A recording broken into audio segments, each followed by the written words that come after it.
ॐ गं गणपतये नमः। अथ श्रीगणेश अथर्वशीर्षं। हरिः ॐ नमस्ते गणपतये त्वमेव प्रत्यक्षं तत्त्वमसि त्वमेव केवलं कर्तासि त्वमेव केवलं धर्तासि त्वमेव केवलं हर्तासि त्वमेव सर्वं खल्विदं ब्रह्मासि त्वं साक्षादात्मासि नित्यं ऋतं वच्मि सत्यं वच्मि अवत्वमाम् अवक्तारम् अवश्रोतारम् अवदातारम् अवधातारम् अवानुचानमशिष्यम् अवपश्चात्तात अवपुरस्तात् अवोत्तरात्तात अवदक्षिणात्तात अवचोर्ध्वात्तात अवाधरात्तात सर्वतो मां पाहि पाहि समन्तात त्वं वाङ्मयस्त्वं चिन्मयः त्वमानन्दमयस्त्वं ब्रह्ममयः त्वं सच्चिदानन्दाद्वितीयोऽसि त्वं प्रत्यक्षं ब्रह्मासि त्वं ज्ञानमयो विज्ञानमयोऽसि सर्वं जगदिदं त्वत्तो जायते सर्वं जगदिदं त्वत्तत्तिष्ठति सर्वं जगदिदं त्वयि लयमेष्यति सर्वं जगदिदं त्वयि प्रत्येति त्वं भूमिरापो नलो निलो नभः त्वं चत्वारि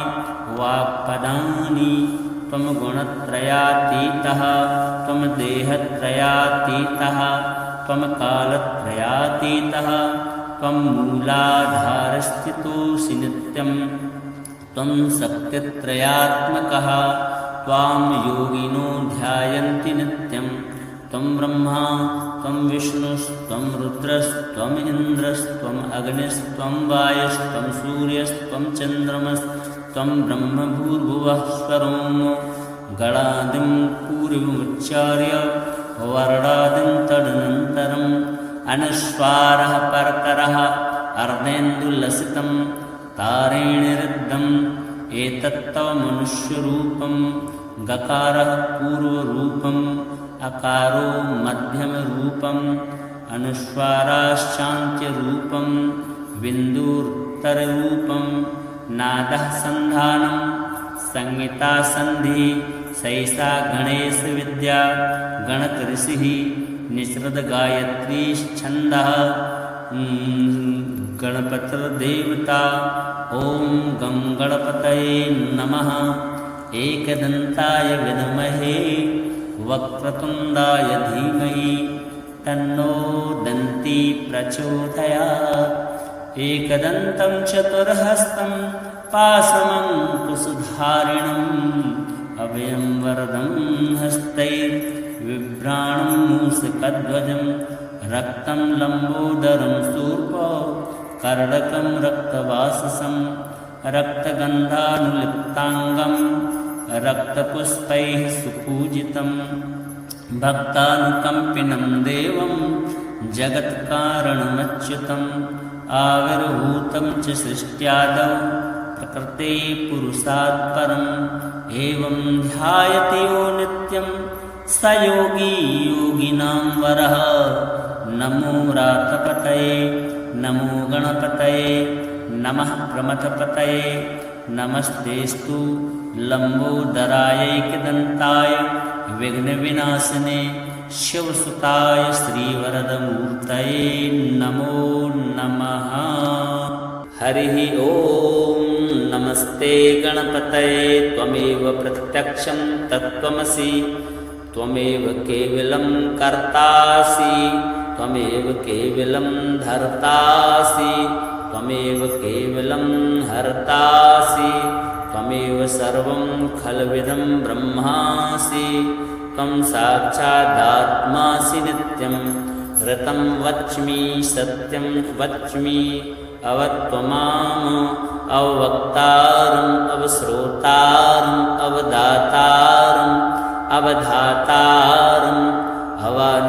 अवानुचानमशिष्यम् औपश्चात्तात अवधस्तात् अवोत्तरात्तात्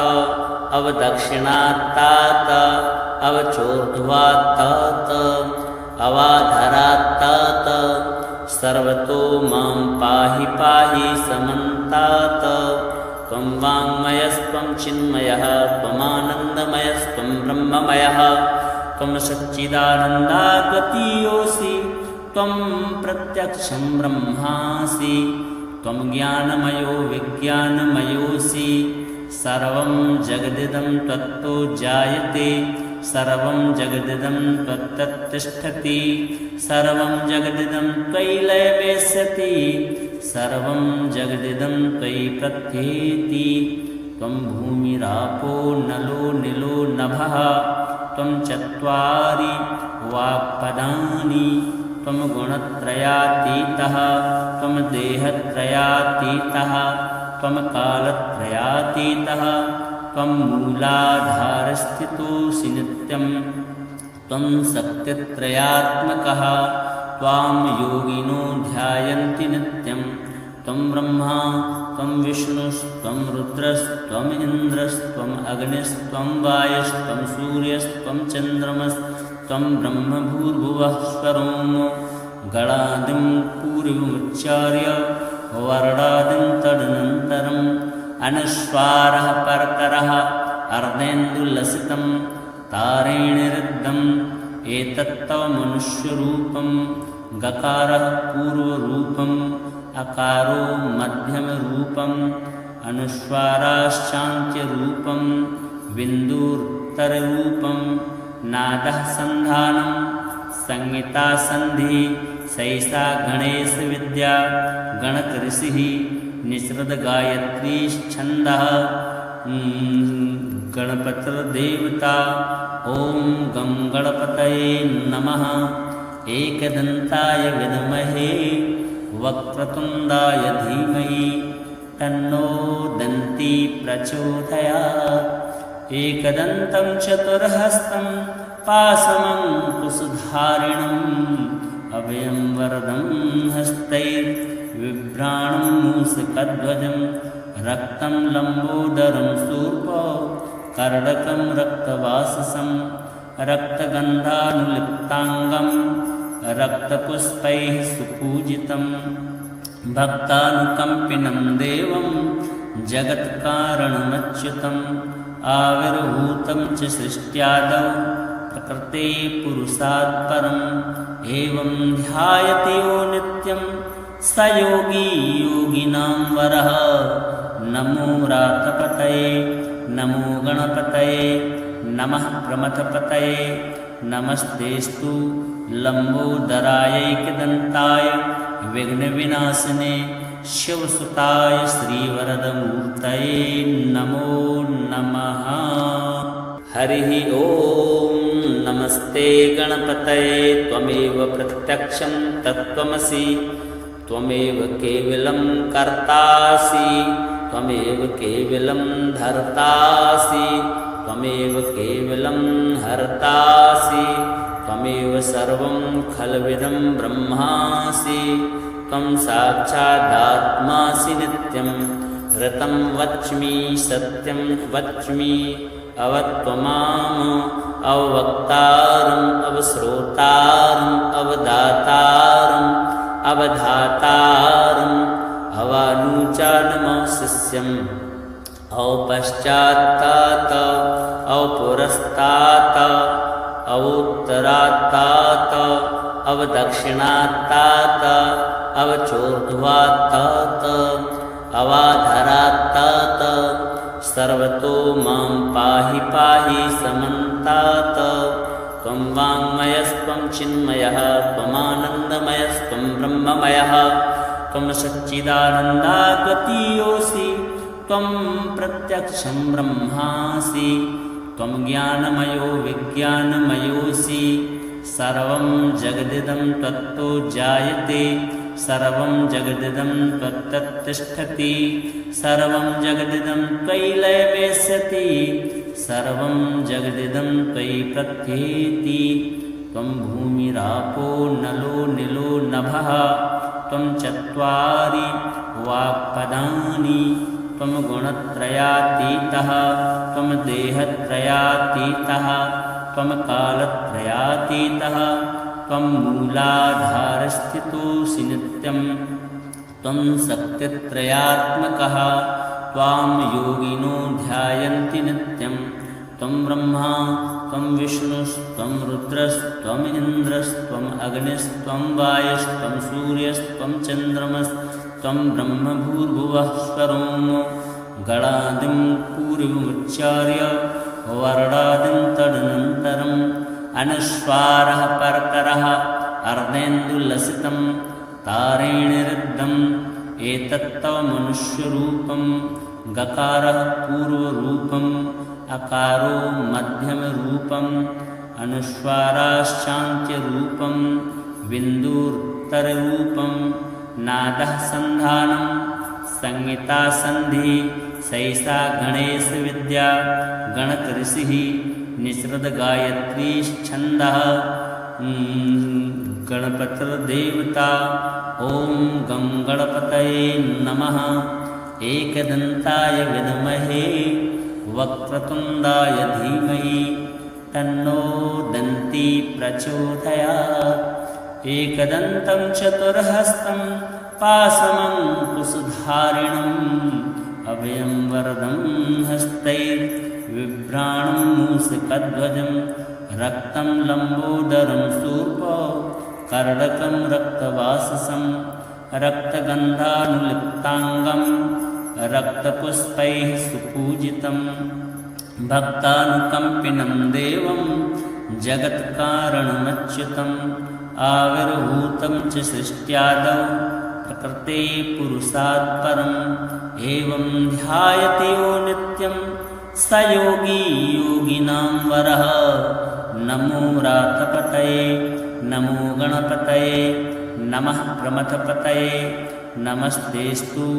लम्बोदरायैकदन्ताय विघ्नविनाशिने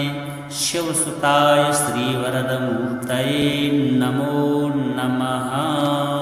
हरिः ॐ नमस्ते गणपतये त्वमेव प्रत्यक्षं तत्त्वमसि त्वमेव केवलं कर्तासि त्वमेव केवलं धर्तासि त्वमेव केवलं हर्तासि त्वमेव सर्वं खल्विदं ब्रह्मासि त्वं साक्षादात्मासि नित्यं ऋतं वच्मि सत्यं वच्मि अवत्वमाम अवक्तारम् अवश्रोतारम् अवदातारम् अवधातारम् अवानुचानमशिष्यम् औपश्चात्तात औपुरस्तात अवोत्तरात्तात अवदक्षिणात्तात अवचोर्ध्वात्तात अवाधरात्तात सर्वतो मां पाहि पाहि समन्तात त्वं वाङ्मयस्त्वं चिन्मयः त्वमानन्दमयस्त्वं ब्रह्ममयः त्वं सच्चिदानन्दाद्वितीयोऽसि त्वं प्रत्यक्षं ब्रह्मासि त्वं ज्ञानमयो विज्ञानमयोऽसि सर्वं जगदिदं त्वत्तो जायते सर्वं जगदिदं त्वत्तत्तिष्ठति सर्वं जगदिदं त्वयि लयमेष्यति सर्वं जगदिदं त्वयि प्रत्येति त्वं भूमिरापो नलो निलो नभः त्वं चत्वारि वाक्पदानि त्वं गुणत्रयातीतः त्वं देहत्रयातीतः त्वं कालत्रयातीतः त्वं मूलाधारस्थितोऽसि नित्यं त्वं शक्तित्रयात्मकः त्वां योगिनो ध्यायन्ति नित्यं त्वं ब्रह्मा त्वं विष्णुस्त्वं रुद्रस्त्वम् इन्द्रस्त्वम् अग्निस्त्वं वायुस्त्वं सूर्यस्त्वं चन्द्रमस्त्वं ब्रह्मभूर्भुवः स्वरों गणादिं पूर्वमुच्चार्य वर्णादिं तदनन्तरम् अनुस्वारः परतरः अर्धेन्दुलसितं तारेणिरुद्धम् एतत्तव मनुष्यरूपं गकारः पूर्वरूपम् अकारो मध्यमरूपम् अनुस्वाराश्चान्त्यरूपं बिन्दुरुत्तररूपं नादः सन्धानं संहिता सन्धि सैषा गणेशविद्या गणकऋषिः निसृतगायत्री छन्दः गणपतिर्देवता ॐ गं गणपतये नमः। एकदन्ताय विद्महे वक्रतुण्डाय धीमहि तन्नो दन्ती प्रचोदयात्। एकदन्तं चतुर्हस्तं पाशमङ्कुशधारिणम् अभयं वरदं हस्तैर्बिभ्राणं मूषकध्वजं रक्तं लम्बोदरं शूर्पं कर्णकं रक्तवाससं रक्तगन्धानुलिप्ताङ्गं रक्तपुष्पैः सुपूजितं भक्तानुकम्पिनं देवं जगत्कारणमच्युतम् आविर्भूतं च सृष्ट्यादौ प्रकृते पुरुषात् परम् एवं ध्यायते यो नित्यं स योगी योगिनां वरः। नमो रातपतये नमो गणपतये नमः प्रमथपतये नमस्तेस्तु लम्बोदरायैकदन्ताय विघ्नविनाशिने शिवसुताय श्रीवरदमूर्तये नमो नमः। हरिः ॐ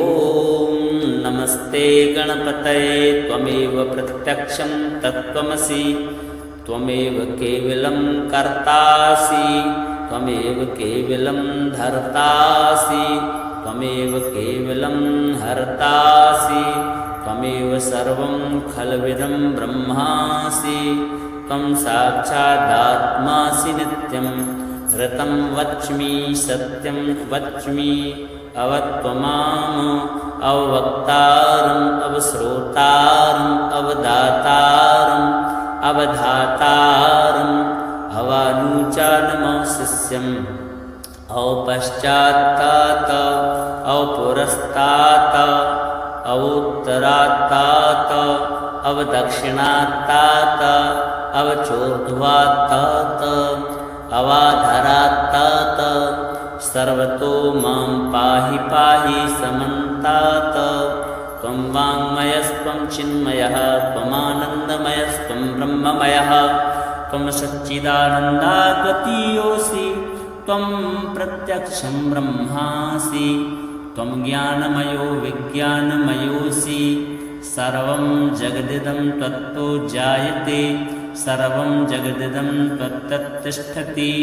सर्वं जगदिदं त्वयि लयमेष्यति सर्वं जगदिदं त्वयि प्रत्येति। त्वं भूमिरापो नलो निलो नभः त्वं चत्वारि वाक्पदानि त्वं गुणत्रयातीतः त्वं देहत्रयातीतः त्वं कालत्रयातीतः त्वं मूलाधारस्थितोऽसि नित्यं त्वं शक्तित्रयात्मकः त्वां योगिनो ध्यायन्ति नित्यं त्वं ब्रह्मा त्वं विष्णुस्त्वं रुद्रस्त्वम् इन्द्रस्त्वम् अग्निस्त्वं वायुस्त्वं सूर्यस्त्वं चन्द्रमस्त्वं ब्रह्मभूर्भुवः स्वरोम गणादिं पूर्वमुच्चार्य वर्णादिं तदनन्तरम् अनुस्वारः परतरः अर्धेन्दुलसितं तारेणिरुद्धम् एतत्तव मनुष्यरूपं गकारः पूर्वरूपम्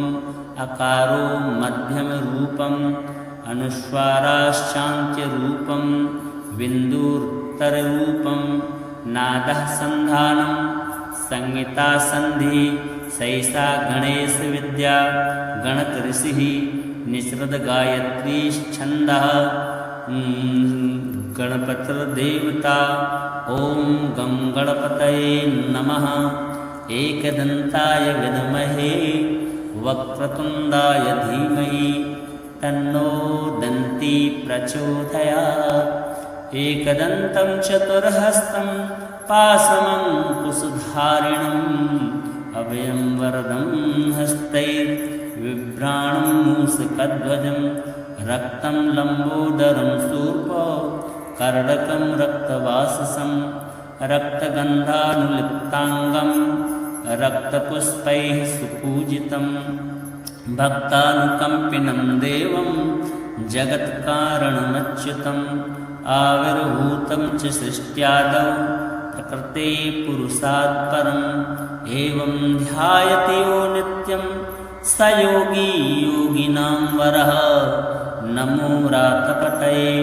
नमो गणपतये नमः प्रमथपतये नमस्तेस्तु लम्बोदरायैकदन्ताय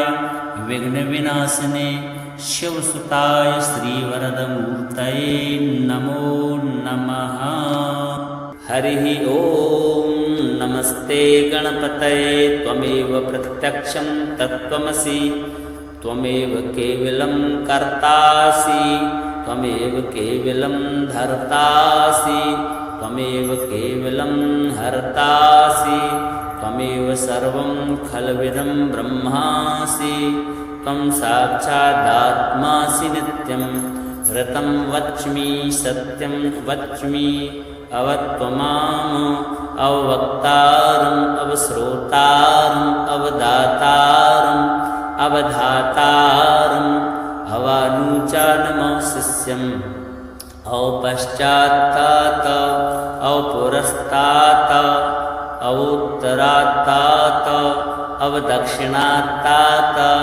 अवचोर्ध्वात्तात अवाधरात्तात सर्वतो मां पाहि पाहि समन्तात। त्वं वाङ्मयस्त्वं चिन्मयः त्वमानन्दमयस्त्वं ब्रह्ममयः त्वं सच्चिदानन्दाद्वितीयोऽसि त्वं प्रत्यक्षं ब्रह्मासि त्वं ज्ञानमयो विज्ञानमयोऽसि सर्वं जगदिदं त्वत्तो जायते सर्वं जगदिदं त्वत्तत्तिष्ठति सर्वं जगदिदं त्वयि लयमेष्यति सर्वं जगदिदं त्वयि प्रत्येति। त्वं भूमिरापो नलो निलो नभः त्वं चत्वारि वाक्पदानि त्वं गुणत्रयातीतः त्वं देहत्रयातीतः त्वं कालत्रयातीतः त्वं मूलाधारस्थितोऽसि नित्यं त्वं शक्तित्रयात्मकः त्वां योगिनो ध्यायन्ति नित्यं त्वं ब्रह्मा त्वं विष्णुस्त्वं रुद्रस्त्वम् इन्द्रस्त्वम् अग्निस्त्वं वायुस्त्वं सूर्यस्त्वं चन्द्रमस्त्वं ब्रह्म भूर्भुवः स्वरों गणादिं पूर्वमुच्चार्य वर्णादिं तदनन्तरम् अनुस्वारः परतरः अर्धेन्दुलसितं तारेणिरुद्धम् एतत्तव मनुष्यरूपं गकारः पूर्वरूपम् अकारो मध्यमरूपम् अनुस्वाराश्चान्त्यरूपं बिन्दुरुत्तररूपं नादः सन्धानं संहिता सन्धि सैषा गणेशविद्या गणकऋषिः निःसृतगायत्रीश्छन्दः गणपतिर्देवता। ॐ गं गणपतये नमः। एकदन्ताय विद्महे वक्रतुण्डाय धीमहि तन्नो दन्ती प्रचोदयात्। एकदन्तं चतुर्हस्तं पाशमङ्कुशधारिणम् अभयं वरदं हस्तैर्बिभ्राणं मूषकध्वजं रक्तं लम्बोदरं शूर्पो कर्णकं रक्तवाससं रक्तगन्धानुलिप्ताङ्गं रक्तपुष्पैः सुपूजितं भक्तानुकम्पिनं देवं जगत्कारणमच्युतम् आविर्भूतं च सृष्ट्यादौ प्रकृते पुरुषात् परम् एवं ध्यायति यो नित्यं स योगी योगिनां वरः। नमो व्रातपतये नमो गणपतये नमः प्रमथपतये नमस्तेस्तु लम्बोदरायैकदन्ताय विघ्नविनाशिने शिवसुताय श्रीवरदमूर्तये नमो नमः।